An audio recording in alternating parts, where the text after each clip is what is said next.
under arrest. You wanted to be a samurai. Fun, isn't it? Now go get him. Let's talk about this fun movie, man. Loosely based on Blazing Saddles, right? What I'm curious about is knowing that iconic movie, taking it, adapting it through your animated fun vortex, and creating what we see here on the screen today. Tell me what went through this process. I think the first thing was that we were inspired by it and making an homage in a way to it, but it's clearly not the same because it's a movie about a dog who's trying to become a samurai in a world of cats. And so it's a story that's become in a way more universal, that more applicable to everybody because everybody can see themselves in the story in a way that was different in the other film.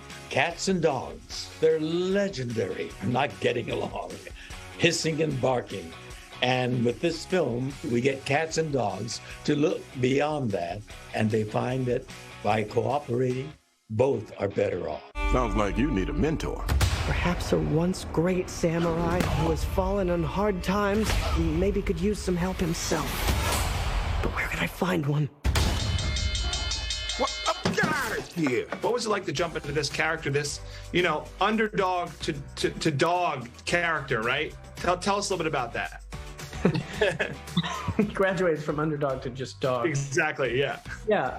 It was great. I mean, it's inspiring to play a character who is so, determined and steadfast in what they believe in and just, is really, really connected to what's in their heart. I love that about this character. I've got to make this samurai thing work.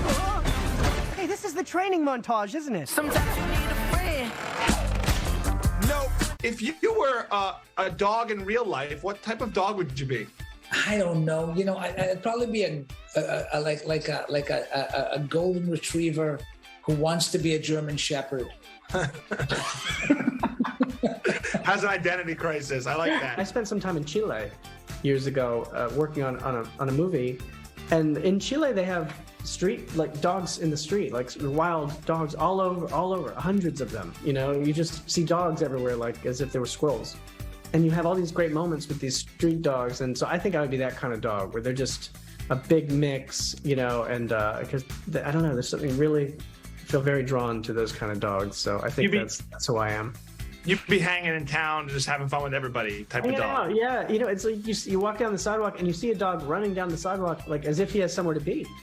Right. An appointment or something. They have like an agenda. What the mother father cocker spaniel's going on here? Lastly, do you have a funny moment in the booth that sticks out for you? I guess my most memorable recording experience was one day I got to record with Samuel L. Jackson. He's an amazing guy to get to spend a day with and watch him work and watch him do his thing. For sure. And the way you guys are able to get Sam Jackson yelling words that are appropriate for all audiences is amazing in this movie. An achievement. Yeah.